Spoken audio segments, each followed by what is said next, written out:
Good morning students again. I hope you have studied saw all my videos of previous classes.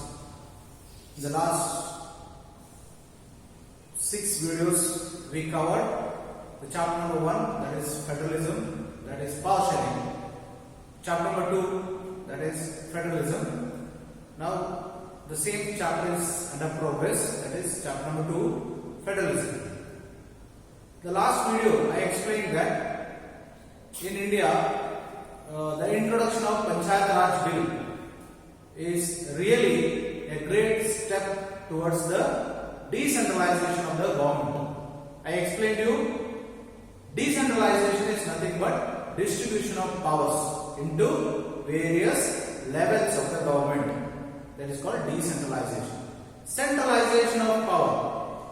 In a dictatorship form of government, you can see centralization of power. That king or a dictator controls power under single-handedly and he is not ready to decentralize his power. So democracy, the major feature of a democracy is decentralization of power. We studied India prior to 1992 and after 1992. After 1992, the introduction of Panchayat Raj Bill in the constitutional amendment made it very clear that now it's mandatory or compulsory to conduct regular, I repeat, regular Panchayat election, that is once in 5 years. Now let us study the topic. Changes what we can see after 1992. Changes after introduction of Panchayat Raj Bill. After introduction of Panchayat Raj Bill, several changes are introduced. The points are given here. What is the first change introduced? That earlier in the sense prior to 1991, conducting elections for local self-government was not mandatory, was not compulsory. So prior to 1992, when the state government feel that there is no need to conduct election, they used to give an excuse of shortage of fund, absence of funds. But after 1992, now it is constitutionally mandatory, compulsory to hold regular election to the local bodies. Now once in 5 years, it is compulsory to conduct elections in the Panchayat level. This is a one major change which we can see after introduction of Panchayat Raj Bill. The second, in local self-government, seats are reserved for scheduled caste and scheduled tribes and other backward castes. In India, we had a history of exploitation on the basis of caste. If you study the life history of Dr. Ambedkar, definitely you will come across several instances where Dr. Ambedkar suffered due to the caste discrimination. Economically, socially backward caste, or those are very poor, maybe because of their lack of educational background. Now in India, it is compulsory that scheduled caste and scheduled tribe means good number of seats should be reserved for scheduled caste and scheduled tribes in local self-government. Now what do you mean by reservation of seats? Reservation of seats means if a seat is reserved for a particular community or a caste, then only people belongs to that caste can contest for election. Let us take an example. Bijapur local constituency, that is Bijapur Lok Sabha constituency, not local. Bijapur Lok Sabha constituency is reserved for SC candidates.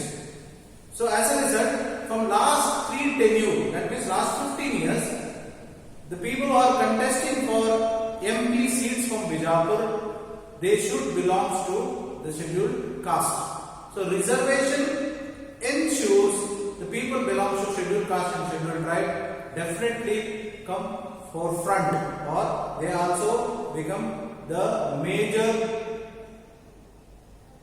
element of decision making.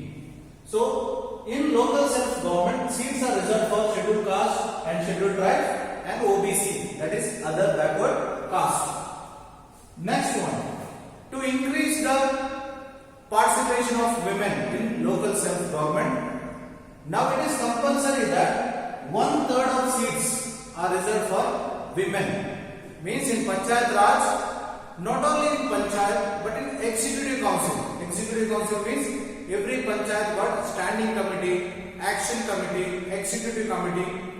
Means once the members are elected from different political parties, these members once again reconstitute among various committees. These committees will take the decision related to the development of that panchayat. That's why it's called executive committee. So at least 1/3 of positions reserved for women. So this is also a mandatory, or this is a common scene after 1992. Moving to fourth. Now just passing a rule or passing a law is not final, because there should be constitutional authority. Constitutional authority means there should be an authority which got constitutional power to implement the policy. So according to that, now every state government in India got its own state election commission. So state election commission regulates the election process of panchayat and municipal corporations. So to ensure the smooth conduct of Panchayat Raj Bill in every state in India, there is State Election Commission. Moving on, the fifth point. Now, the success of any level of government purely depends on the funds availability. You may be reading in the newspaper or you may be watching on TV that from last 2-3 months the government is facing financial crunch because of the lockdown. Now when the government is facing financial crunch, government cannot implement the rules, regulations or developmental projects, mainly developmental projects. So the state government are directed to share a good amount of funds. The state government should share some power as well as revenue to the local bodies. So panchayat should be given enough funds by the state government so that panchayat can definitely implement developmental tasks. So to smooth conduct of election commission, what was organized, also what was introduced, that is state election commission. And further, the state government were asked to give revenue or money as well as power. Move on to the next.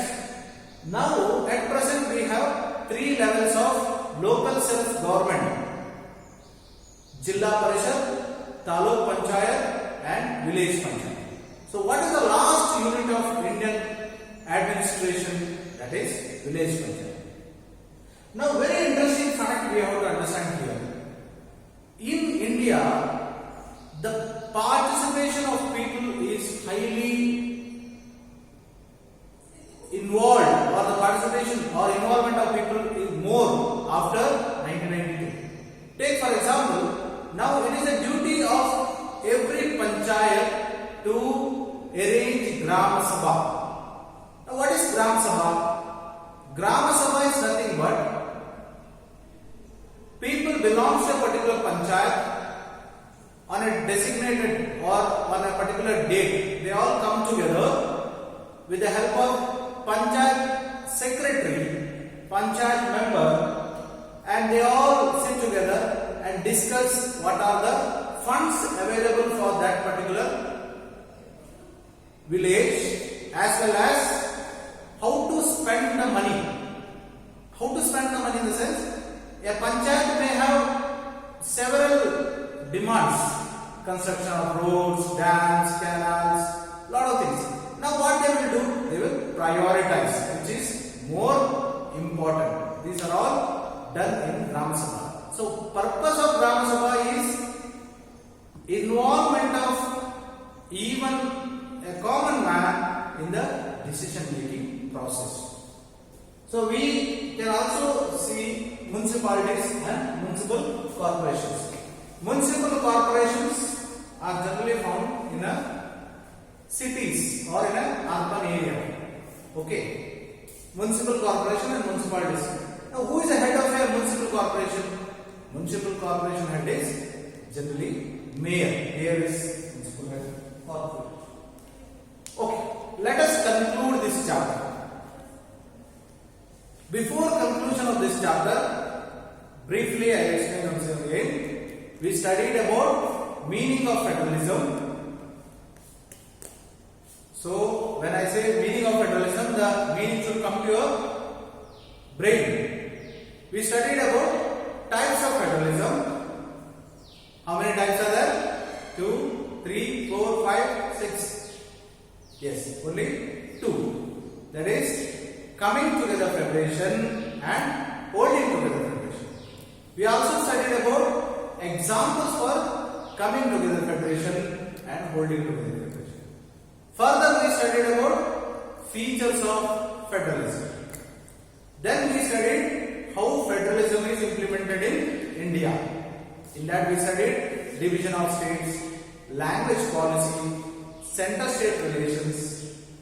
All these points we have studied, and finally we studied about introduction of Panchayat Raj Bill. Let us conclude the chapter. The new system of local self-government is the largest experiment in a democracy conducted anywhere in the world. Now, if you take population as a criteria, largest country in the world is China. But China is not a democratic country. China is a communist country. So, which is the largest democratic country in the world is actually India because of the population.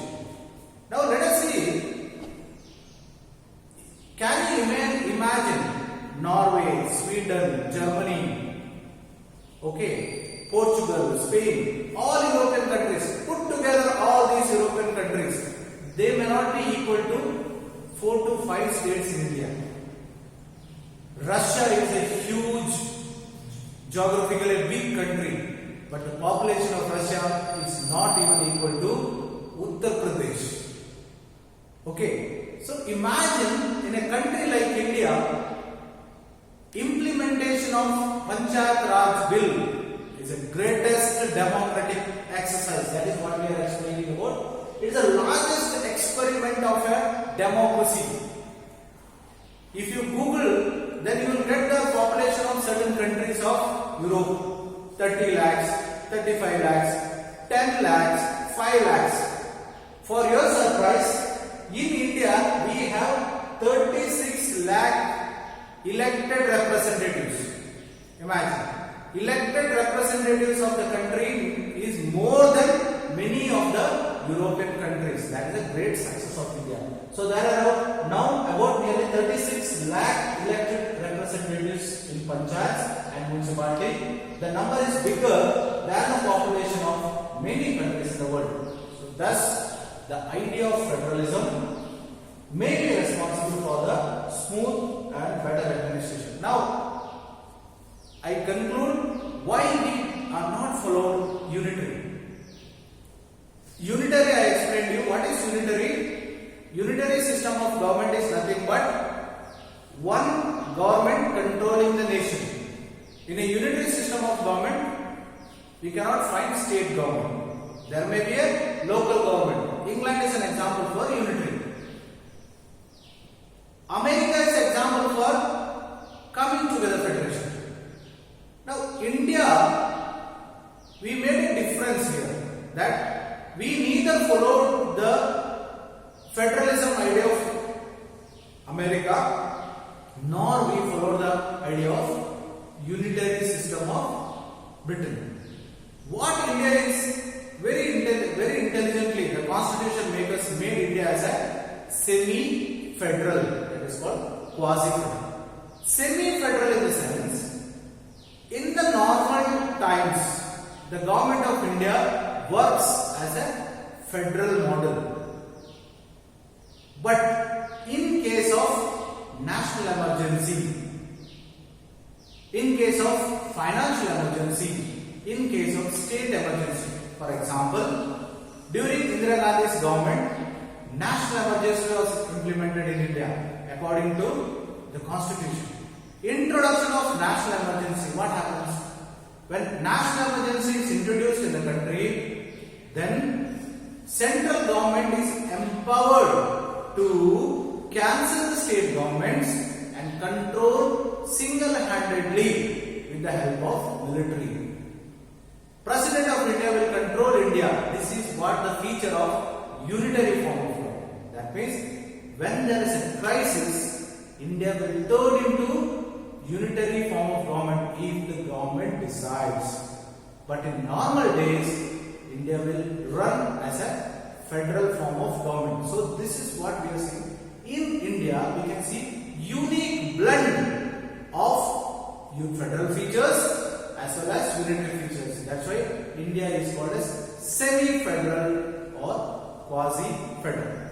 So with this, I completed 2 chapters. Now go through the chapters, read the chapter, and very important, exercise questions. There are many exercise questions. Questions are too big, too large.